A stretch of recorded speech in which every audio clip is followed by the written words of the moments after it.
Good morning everyone. How are you? First of all, welcome to my YouTube channel. I am Anju. Everyone know every day here discuss about current affair plus static GK. So let's start the session. चलते हैं अपने question की तरफ। हमारा जो आज का पहला क्वेश्चन है वो है अंतर्राष्ट्रीय तटीय स्वच्छता दिवस कब मनाया जाता है? 15 सितंबर, 17 सितंबर, 13 सितंबर, 11 सितंबर। तो बताइए राइट आंसर क्या है यहाँ पर? हमारा राइट आंसर क्या होगा? B is the right. 17 सितंबर को मनाया जाता है क्या? तटीय स्वच्छता दिवस। ये तटीय स्वच्छता दिवस क्या है? सिंपल से शब्दों में जो हमारे सागर हैं, ओशियन हैं, उनकी सफाई पर विशेष ध्यान दिया जाता है, उसी को तटीय स्वच्छता दिवस बोला जाता है। तो इस बार जो सरकार का टारगेट है 75 तटीय क्षेत्रों का चुनाव किया गया है, मतलब 75 सागरों की सफाई की जाएगी और 75 दिन तक ये अभियान चलने वाला है। कितने? 75 डेज तक ये अभियान चलने वाला है। जो इसकी शुरुआत कर दी थी सरकार ने हमारी 5 जुलाई 2022 से सफाई हो रही है सागरों की, जो कि 17 सितंबर तक चलने वाली है। फाइन, आई होप कि क्लियर हुआ होगा। और इस बार की जो थीम का नाम रखा गया है, इसकी थीम का नाम क्या रखा गया है? स्वच्छ सागर, एक मिनट, स्वच्छ सागर सुरक्षित सागर। फाइन।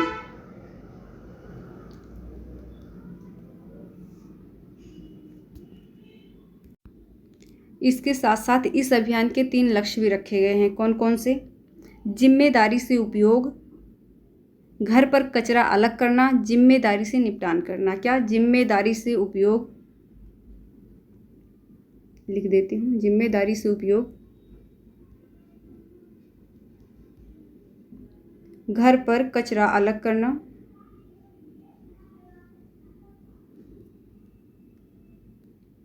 और जिम्मेदारी से निपटान करना। फाइन। और 17 सितंबर को एक और इम्पोर्टेंट डे सेलिब्रेट किया जा रहा है, शायद हम सभी को पता हो, जो हमारे prime minister of India Narendra Modi का जन्मदिन है 17 सितंबर को। और इस दिन एक शिविर का आयोजन किया जा रहा है, रक्तदान शिविर का। नाम क्या रखा गया है? रक्तदान अमृत महोत्सव। इस दिन स्वेच्छा से जाकर कोई भी व्यक्ति रक्तदान कर सकता है। क्लियर? मूव करें अगले क्वेश्चन की तरफ। अगला क्वेश्चन है हमारा, भारत किस वर्ष G20 शिखर सम्मेलन की मेजबानी करेगा? 2022, 2024, 2023, 2025। तो बताइए राइट आंसर क्या है? तो यहाँ पर जो राइट आंसर है, सी इज़ द राइट। 2023 में इंडिया जो है G20 शिखर सम्मेलन की मेजबानी करने वाला है और वो 1 साल के लिए अध्यक्षता ग्रहण करेगा। कितने? 1 साल के लिए, पूरे 1 साल के लिए, जो 10 दिसंबर 2022 से लेकर 30 नवंबर 2023 तक की अध्यक्षता ग्रहण करेगा। कौन? इंडिया। और ऐसा अनुमान है कि 1 साल के अंदर में देश के अंदर लगभग 200 से अधिक बैठकों का सम्मेलन किया जाएगा। कितने? 200 से अधिक। G20 शिखर सम्मेलन की मेजबानी करने वाला है कौन? इंडिया। क्लियर? G20 क्या है? ग्रुप ऑफ 20, मतलब 20 देशों का समूह। 19 देशों और कितने? 1 मिनट, 19 देशों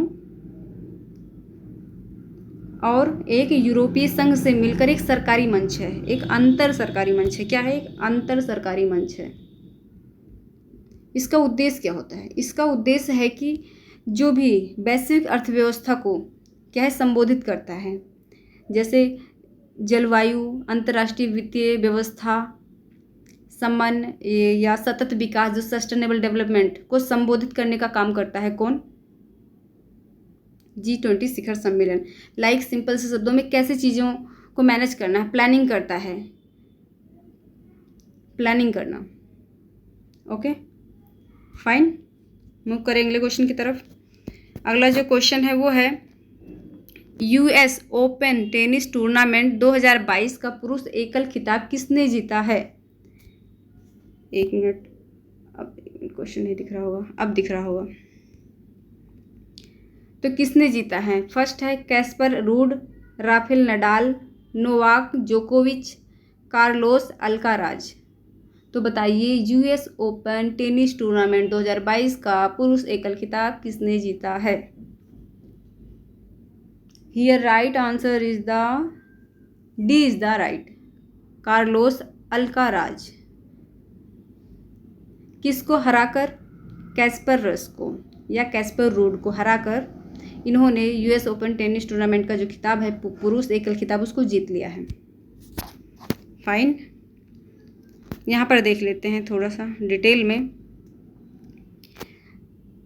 इस जीत के साथ 2005 के फ्रेंच ओपन चैंपियन में राफेल नडाल या नाडेल के बाद सबसे कम उम्र के ग्रैंड स्लैम चैंपियन और सबसे कम उम्र के विजेता बन गए हैं। कौन? अल्कराज। और ये कारनामा 1990 में हुआ था। किसने? पीट सम्प्रास ने यूएस ओपन खिताब जीतकर किया था। और दूसरी बार अब किसने कर दिया है? सबसे कम उम्र के विजेता हैं, सबसे कम उम्र के ग्रैंड स्लैम चैंपियन हैं। कौन? अल्काराज, कार्लोस अल्काराज ने। ठीक है, फाइन। अगला क्वेश्चन है, आयुर्वेद दिवस 2022 की थीम क्या है या विषय क्या है? हर रोज हर घर आयुर्वेद, बी है हर घर आयुर्वेद, सी हर दिन आयुर्वेद, डी हर दिन हर घर आयुर्वेद। तो क्विकली आंसर में इसका राइट आंसर क्या होगा? तो इसका जो राइट आंसर है, डी इज द राइट, हर दिन हर घर आयुर्वेद।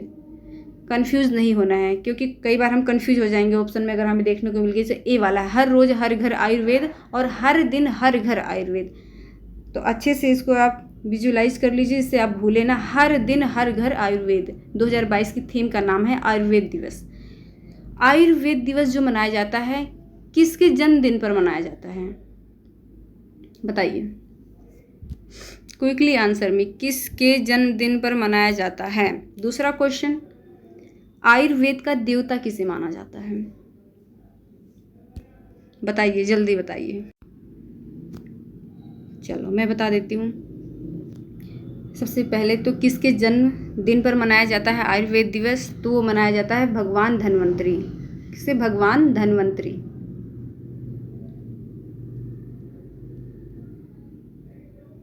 आयुर्वेद के देवता कहे जाने वाले भगवान धन्वंतरी के जन्मदिन पर क्या मनाया जाता है? आयुर्वेद दिवस मनाया जाता है। जो हम दिवाली से 2 दिन पहले, शायद सबको पता होगा, धनतेरस मनाते हैं। धनतेरस भी किसके जन्मदिन पर मनाते हैं? भगवान धन्वंतरी के जन्मदिन पर मनाते हैं। ऐसा माना जाता है कि धनतेरस के दिन भगवान धन्वंतरी जब समुद्र मंथन से निकले थे तो उनके हाथ में एक कलश था। क्या था? एक कलश था। उसी दिन से क्या है, लोगों, आपको पता होगा कि जो धनतेरस के दिन कुछ ना कुछ अपने घरों में लेकर आते हैं, कोई बर्तन, कोई कुछ, एक संपत्ति का वो मानते हैं कि धन आएगा, क्योंकि भगवान धन्वंतरी के हाथ में कलश देखा था उस दिन जब समुद्र मंथन से निकले थे। तो वही भगवान जो धन्वंतरी हैं वो आयुर्वेद के देवता भी कहे जाते हैं, और उन्हीं के जन्मदिन पर क्या है, धनतेरस मनाते हैं और आयुर्वेद दिवस भी मनाते हैं। तो इसका कोई डे जो है फिक्स नहीं होता है। जब भी दिवाली आती है उससे 2 दिन पहले मनाया जाता है। उसी के हिसाब से आयुर्वेद दिवस का डे भी क्या है, सिलेक्ट होता है। तो इसकी शुरुआत अभी बहुत जल्दी हुई है, 2016 में हुई है। 2016 में 28 अक्टूबर को मनाया गया था। कब? 2016 में कब मनाया गया था? 28 अक्टूबर को। तो इस बार कब मनाया जाएगा? मतलब 24 को दिवाली है तो कब मनाया जाएगा? धनतेरस कब है? उसी दिन मनाया जाएगा। ठीक है, फाइन। चलते हैं अगले क्वेश्चन की तरफ। अगला क्वेश्चन है, संयुक्त राज्य अमेरिका में देशभक्त दिवस निम्न में से किस घटना की याद में मनाया जाता है?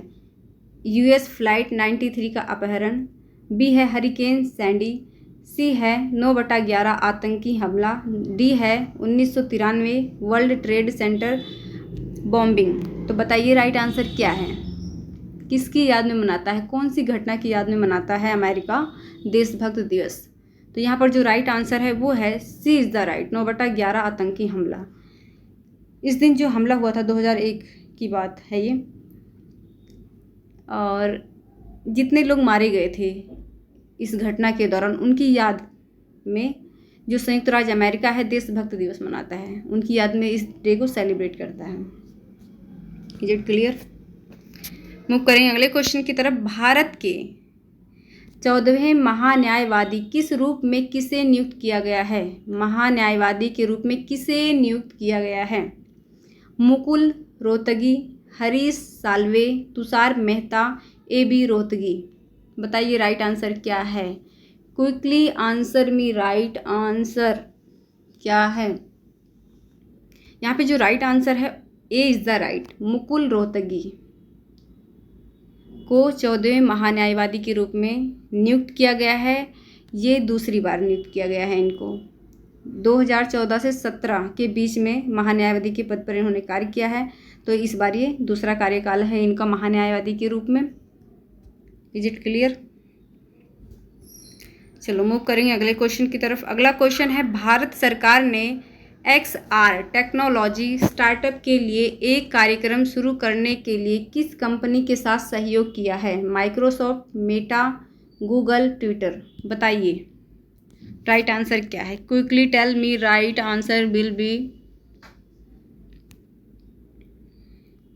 यहाँ पे जो राइट आंसर है, B is the right, Meta. कौन सा है, Meta. B is the right. जो ये सहयोग की शुरुआत की गई है, सहयोग किया है जिस स्टार्टअप के लिए, इस कार्यक्रम की शुरू करने के लिए इस कंपनी के साथ, ये आने वाले फ्यूचर में जो टेक्नोलॉजी है उसको बेहतर बनाने में क्या है, अपनी महत्वपूर्ण भूमिका निभाएगा। क्लियर। तो ठीक है, ये थे आज के हमारे क्वेश्चन आंसर। आई होप कि आपको अच्छे लगे होंगे। तो अगर आपको अच्छे लगे हैं तो कमेंट करके ज़रूर बताएं, अपनी राय हमें ज़रूर दीजिए। तो बस आज के लिए इतना ही। बाय बाय, टेक केयर, स्वस्थ रहें, मस्त रहें, अच्छे से पढ़ाई करें।